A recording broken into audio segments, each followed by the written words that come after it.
18 mesi di lavoro, 20 imprese coinvolte, un investimento di 4 milioni di euro. Questi alcuni dei numeri del nuovo casello di Villesse inaugurato dal presidente del Friuli Venezia Giulia e commissario per l'emergenza in A4 Renzo Tondo, insieme all'assessore Riccardo Riccardi e al presidente di Autovie Emilio Terpin. Un altro importante obiettivo, ha detto Tondo, del processo di internazionalizzazione del Friuli Venezia Giulia, un'altra tappa di quel percorso che vogliamo continuare e che abbiamo definito legislatura delle infrastrutture. Il casello della Villesse Gorizia è quindi un tassello importante della terza corsia che produrrà uno sbottigliamento di questa regione verso est e verso ovest, è certamente un traguardo importante.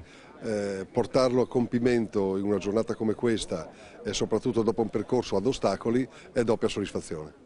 Il nuovo casello rappresenta un pezzo simbolico dello sviluppo del Friuli Venezia Giulia, reso possibile da un'autonomia che non è privilegio ma responsabilità e operatività. Una responsabilità che ha guidato la Regione in questi progetti senza scandali e contestazioni, con cantieri che hanno dato lavoro a imprese e maestranze del nostro territorio. Opere pubbliche che servono a togliere il Friuli Venezia Giulia dall'isolamento, che realizzano una viabilità più sicura, che diventano traino allo sviluppo complessivo. Non manca una sottolineatura ai costi della terza corsia sulla A4. La Cassa Depositi e Prestiti ha confermato che i lavori sulla Venezia-Trieste rappresentano l'opera più importante in corso nel nostro paese e lo dice chi di finanza se ne intende. Infine il patto di stabilità. In Italia non si distingue chi è virtuoso e chi no. Il Friuli Venezia Giulia è regione virtuosa che però non può impegnare le risorse che possiede. Crediamo, ha detto il Presidente, che ci siano le condizioni per ottenere una deroga.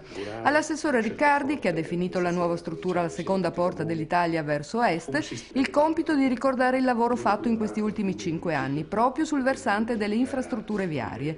5 anni contraddistinti da scelte forti, avviate grazie alla responsabilità degli enti locali del territorio, che nel Goriziano hanno trasformato il sistema della viabilità.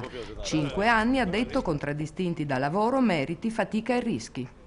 Assessore Riccardi, si apre una seconda porta dell'est per il Friuli Venezia Giulia e per i suoi traffici commerciali. Beh, una porta vera, anche perché questa porta è figlia di una condizione storica, l'accesso alla seconda bretella di Osimo che ci riporta alla fine della guerra e la seconda bretella di Osimo che fa parte del quinto corridoio che ci dà la proiezione verso l'est europeo, quindi i traffici commerciali per una condizione più veloce anche grazie alla realizzazione della seconda bretella in territorio sloveno con risorse anche dello Stato italiano.